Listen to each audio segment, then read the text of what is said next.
Hey creative friends, welcome to my channel, and today we are going to make another awesome meal from the Recipes from the Box series, which I am going to be using a recipe from my awesome Betty Crocker recipe card file. And the one we're doing tonight is the Toasty Cheese Bake. Now that is done in a little casserole. It's usually done much bigger, but it's just Brian and I, so I've pared the ingredients way down. And I do want to say, I have noticed, for example, this tells you it will make 4 to 6 servings. Back in the 70s and 80s, servings were way smaller than they are now, because quite frankly, I would think that this amount, after paring it down, I would say it would be like more like 4 servings, not 6. But so I cut everything back to really just get maybe 2 or 3 servings out of it. So I'm going to tell you what I've got going on here, ingredients wise. So the first one is, it has 8 slices of white bread, but I've only got, I had 3, because I'm going to be using this little Pyrex dish, and I only needed enough to make 2 layers in here. So it's a 1.5 pieces per layer. So I'm only going to make 2. Then there's also butter and margarine. So I toasted the bread and buttered both sides. That's the first thing you have to do. Set the oven to 350, because that's what's the temperature to cook it on. Then we're going to have, it calls for a 1/2 pound, but I have less than a 1/2 pound of ground beef. The full recipe would be a full 1/2 pound. And then it's got a 1/4 cup of chopped onion, 2 tablespoons of chopped celery, a tablespoon of prepared mustard, and a 1/2 teaspoon of salt. Clearly, I have cut those down also. Then a cup of shredded cheese, which I have the full cup because we love the cheese. And then in this little container, it's an egg slightly beaten. Now, how do you get a 1/2 egg? Well, I happened to find a really tiny egg because my girl, one of them just laid a really tiny egg. So I went ahead and used the whole thing. But otherwise, I would have cracked the egg, and I would have beat it up and then just poured off 1/2 of it into this container. It calls for 3/4 cup of milk. I have about 1/2 of that. 1/2 teaspoon of salt. I just kind of sprinkled some salt in there, a dash of pepper. Because we like pepper, I just sprinkled it until I thought that was good. 1/8 teaspoon of dried mustard. So I just took my 1/8 teaspoon and I kind of scooped out about 1/2.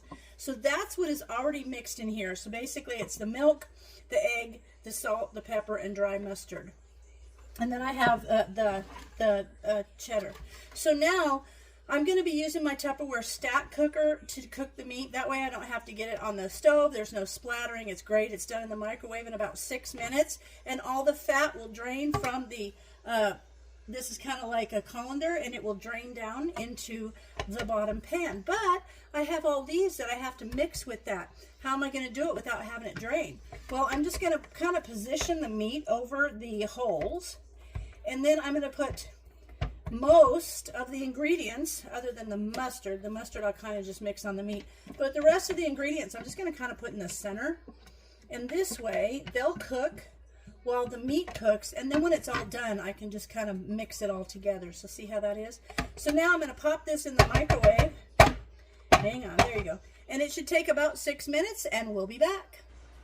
It's been 6 minutes. Actually, it could have been less, because 6 minutes is for a whole pound, but that's fine. So, and then the nice thing is, this goes in the microwave, no mess. While that was in the microwave, I was cleaning up all the stuff from getting ready for the rest of dinner. So look at there. And beautiful, if you look underneath, look at all the fat. Let me set this over here, because this is my favorite thing about the stack cooker. Look at all the fat that drained off of there, and that's not in a pan. It's easy to take care of. Perfect.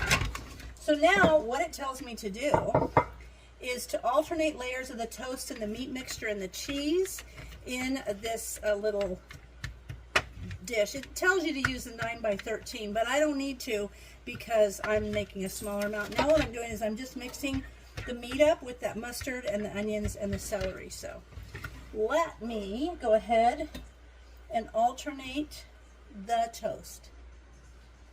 Now I'm going to put 1.5 piece of toast in there, and now I'm going to take this, I'm going to kind of divide it into 2 so I have about the same amount for each layer. And now I'm just going to sprinkle this over that toast with all the veggies and a little mustard flavor and all that. And I probably could have done this for about 3.5 or 4 minutes, but I'm not worried about it because it's going to be in here, and this liquid's going to be poured over it, and it's going to kind of, kind of cook up like almost like a lasagna in a way. But I love the fact that all that fat has drained out of there. Now I'm going to put about half of this cheese on there.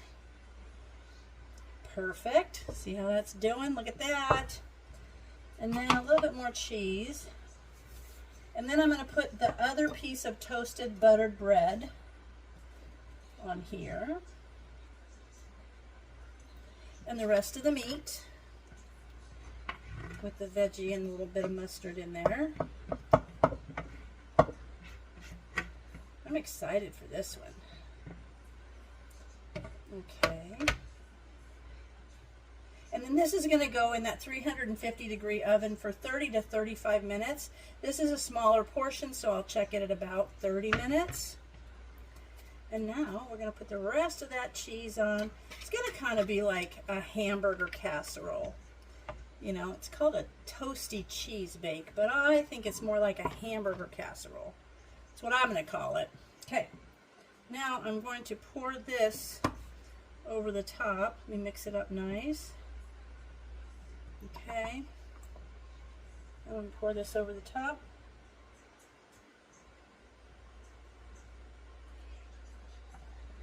There we go. All right, now we're going to put this in the oven for about 30 minutes and then we'll be back.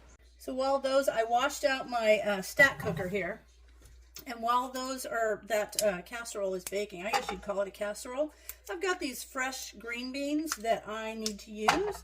So what I'm going to do is I'm going to take the ends off of them, and then I'm going to pop them in here with a little bit of water, and I will microwave these for about 6 minutes before that is ready to come out of the oven. And then I'll test them. If they're not done to my liking, I will just add a couple more minutes. But this makes it super simple, and I only have to wash this one pot. Okay, look at that toasty cheese bacon. Look at that toasty cheese bake. Looks so good, and it smells like a cheeseburger. This is going to be good. And then on my green beans, I went ahead and cooked them, and I just added some butter and some vegetable seasoning that I have, so that is ready. And now what I'll do is I'll dish it up. Okay, I've got it dished up, and it looks really good, and it smells good, and I think this is going to be nice. I'm going to take a taste. I have a feeling that a little bit of ketchup will be good, so let me give this a try.